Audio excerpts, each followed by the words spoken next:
Narcissistic individuals use a lot of emotional blackmail in order to control and manipulate those around them. And these tactics are designed to make you feel guilty, to make you feel fearful, or even responsible for the narcissist's actions, ultimately making you comply with their demands. Narcissistic individuals can go all out to guilt trip people. They often use guilt as a tool to make you feel responsible for their feelings or their actions.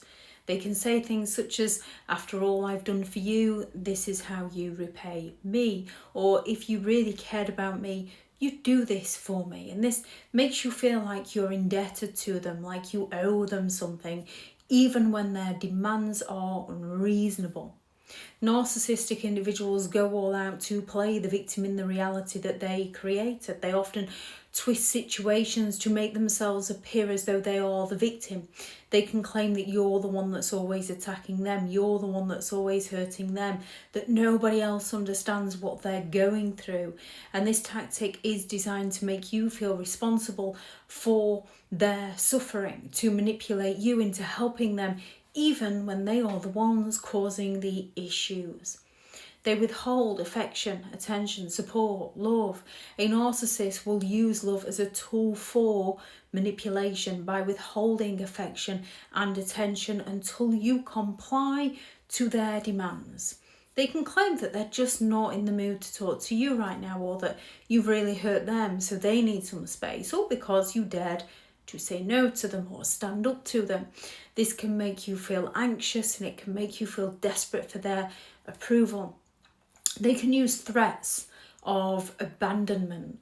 Narcissistic individuals often threaten to leave or abandon people when the narcissist doesn't get what they want from those people. They can outright say, "If you don't change, I'm going to leave," or "You're pushing me away," that you're the one who's ruining the relationship, that you'll never find anyone like them, that nobody else would ever put up with you like they do, to create that fear of loss, pushing you to comply with their demands and to fear of being left alone. They will go all out to blame you for their problems. Narcissists refuse to take responsibility for their actions. Instead, they go all out blaming you for any negative situation.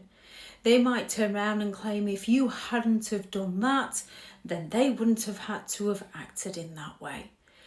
They can go all out to claim that you made them do something, so don't blame them.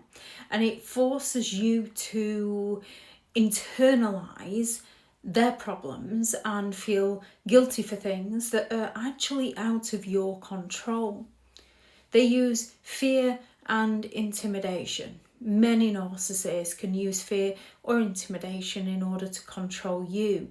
This can include threatening to harm you, threatening to harm pets, threatening to harm family members, threatening to take things away from you, making you feel physically or emotionally unsafe, even making veiled threats about your reputation or your social standing. They can say things such as, "You'll regret this. If you don't do this, you're going to regret this," creating an atmosphere of fear that pressures you into submission. They can exaggerate their need or their suffering. Narcissists might go all out to exaggerate their pain or needs to make you feel obligated into catering to them. They can say things like, "They can't manage without you." All of a sudden, "They can't survive without you. You're the only one who understands them. You're the only one who can help them." And this manipulates your empathy, forcing you to believe that their well-being is solely in your hands and that you must act accordingly to help them. These emotional blackmail tactics are a way for a narcissist to remain or regain control over you, making you feel responsible for their emotions, their actions, their well-being. Recognizing these tactics is key to protecting yourself and setting healthy boundaries against emotional manipulators.